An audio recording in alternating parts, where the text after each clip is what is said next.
Friday Night Insights FNI. Big week. We like this week. It's week 7. Yeah, little week, as it were. Why There's so many good little school games. Oh, okay. Yeah. Big little week. Little big man. Yeah, too many blowouts in the other in my school teams. The big game in town. Yeah, there's one, though. UND at Richwoods. And it's upon us. Yeah, it's Break it down. It should be good. Both these teams really haven't been all that, I should say, challenged so far this year. I've talked to both coaches. Both of them really think this is their first test and the first time that they can. That we know. Yeah, I mean it's a situation where QND's down their starting quarterback. Kramer Barnes has a dislocated non-throwing elbow. He won't be playing. Their backup's Luke Stanmerjohn. So I don't think they're going to drop too much, but both teams have really added the passing element this year. I don't think this is going to be quite as of a hard, pounding run game as it has been in the past, because both teams are going to kind of find that's a stalemate, I think. There are going to be a few big passing plays, I think, that might determine this. We can't really tell who's better, can we? I think Richards is a little better, only because some of the, obviously the only thing we can go by is comparative scores, but... and again, they're so out of whack that you barely can. Comparing 49-0 to 56-0 yeah. or something. It's really just, it's pointless. Well, it seemed like the one game, I guess, that Quincy had a little trouble was Hall. And which surprised me, because Hall... surprised Hall. Yeah. So, I don't think Hall's on nearly, the caliber of anybody that... No. It seems like Richards is a little more further along.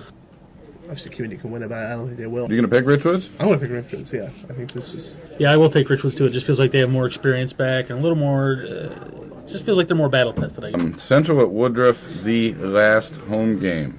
For Woodruff, yes. If and until 150 changes its mind. For the Woodruff Warriors, 72 years of football. The Warriors are trying to get every grad out. And, if you're an ex-Warrior, Drew... got one there. Get to the game. Peoria Stadium, 7 o'clock Friday. The Warriors are coming off a bad showing. Yeah, it was. I think they're maybe losing some guys because of the impending school closure and literally losing players, just leaving the team. Or it isn't necessarily the stars. No one understands. Those guys really have bought in and they're going to stay there till the end. But some of their depth, their guys on defense that normally they rotate guys in and out on defense, and their defense looked really weak on Saturday. Notre Dame really just ran over them. Then they had some costly turnovers, and those things just add up. But should win their last home game ever. I think so. Yeah. It's really, this is going to be a nice way for the school to go out. I think they're going to shine. Canton's at Dunlap. Dunlap got itself nicely in the playoff picture by winning at East Peoria last Saturday. That was a huge win. A homecoming spoiler, right? Dunlap is going to get their 4th win here, we think? Yeah, I think so. And Dunlap is really, last week they showed some, defensively was where they had a couple of big plays on offense that got them their 13. But my guy with the winner, 85 yards or something.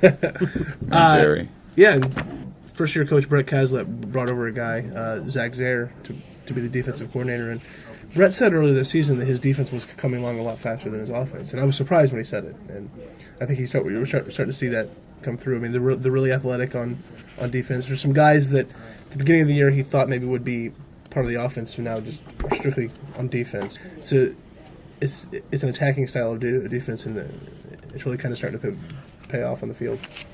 Limestone goes to Metamora. Redbirds just keep getting waylaid by injuries. Pat Ryan's running a field unit. Yeah, they're hurting some for injuries a little bit. They get their quarterbacks back. Those guys are healthy. Got David Tracy back and Tyler Birch back, but then they're losing Brian Love with a shoulder injury. He's been gone for a little bit. David Kinney in the secondary, Brett McKinney, I believe he might be back, but they're trying to get healthy and find guys in spots. And same way with Washington, they're kind of just tuning up for a playoff run. East Peoria at Pekin could be nice rivalry game.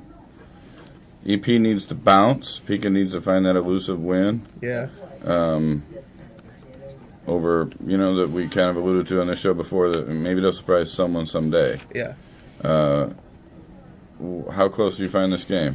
I think East Peoria is kind of going to do what they did to Limestone and Canton. They have better players on the lines. They have better players at the skill spots, because Pekin's still down. Colton Vinovich, the quarterback's still hurt. He has a hairline fracture in his shin. So they're going with the backup there. I think they're just going to line up and say beat these guys. Ben's got just an extraordinary amount of good games on the small school from near us to very far away. Yeah. We're just going to go in the order he's listed them. Morrison's number 1 in its class, 3A. Yeah. That's Big River stuff up there, Route 80 and otherwise, getting toward the Quad Cities in general. And they're at Bureau Valley. Morrison has beaten Amboy. Amboy's beaten Bureau Valley. Now Bureau Valley beat Morrison, and they'll all be 6-1 if it happens. I think it'll happen. I think you're right. Although these teams played a heck of a game last year, 4 OTs, both went before the Storm pulled out a 12-6 win. Bureau Valley's really bounced back nice from that loss. They ran for 436 last week as a team, and the Widener kid, Michael Widener, scored 3 times. So I think they're primed right now. I think you can see them knock off the number 1 team in 3A. A Lexington team with a bunch of lopsided scores. Yeah. Plays at this Flanagan team that had a nice start, is 5-1, is home for this one, but has a heck of a tall challenge here. Yeah. They got to stop TJ Stendy, and TJ's run for 1,500 yards and 15 TDs already. 1,500 yards. 15, 6 games? 250 a week roughly, something like that. He's just putting up killer numbers. So if they can slow him down, then they've got a shot. But if they let him have his way, then it's going to be a long night in Flanagan. So Stark County at Princeville. Wow. Yeah, this just looks to be a great game, and I was thinking about it before we came over. I'm really looking forward to when this is a conference game again. Princeville. There's kids who walk beans who have covered Stark County to Princeville in one day, right? Yes. It's a non-conference game. It's the flip of our Gibson City comment of a week ago. Yeah. The Princeville defense is really rounded into shape. They've given up 8 points over the last 2 weeks. On the other hand, you got to stop a Stark County team that has a lot of offensive weapons. And Tanner Ewing, who ran for 173 last week, I think, if memory serves, and then they got the Frisbee kid and Calvin Lewis. So that's a tall challenge for that defense. We'll see if they're up to it. Stark? Yeah, I'd say so. In a close one. Yes. United, the Monmouth folk, with Alexis, go to Aledo, Mercer County, the athletes I like from the track sectional, and they've lost only to Illini West, which could beat the Illini. And so United carries the undefeated record in here, but I'm going to guess Aledo's a mild favorite. I think Aledo is a mild favorite. It just really depends how much United can establish its run game with Aaron McDonald and Adam Olin. If they can get that going and grind out some drives and keep that ball out of Aledo's hands, then certainly there's a chance. But if you let Brett Anderson have the ball and have his way through the air, you're not going to come out on the right side. Now we got 2 games for you that if you go to, just continue on to the Cardinals game 3, because they're down that way. But they are large, hugely. There's not a loss on the ticket here. No. Pittsfield, Griggsville Perry is going to see if they're the ones who can solve Illini West. I'm assuming they're not. I think that's going to be a tall task. They struggled. Pittsfield struggled to get by Bushnell Prairie City last week, but they eventually did, 26-14. That's the same Bushnell team that Illini West destroyed, 70-19. So see, Illini West gets back Stephen Flynn this week. Stephen Flynn comes back. I talked to Stephen yesterday. He said he's just been kind of taking it easy.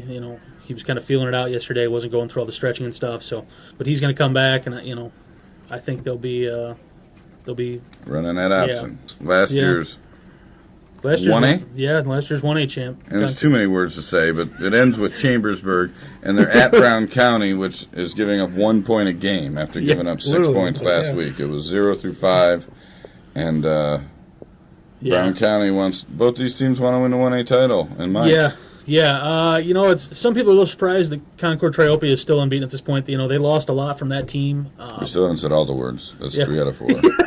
Meridosia. Now we're done. Okay. Yeah. It's Ambrosia. I hate to knock Meridosia Chambersburg, but most people down there don't even talk about that second half of that co-op. It's just Concord Triopia. But anyway, as Bill alluded to, they got scored on for the first time last week.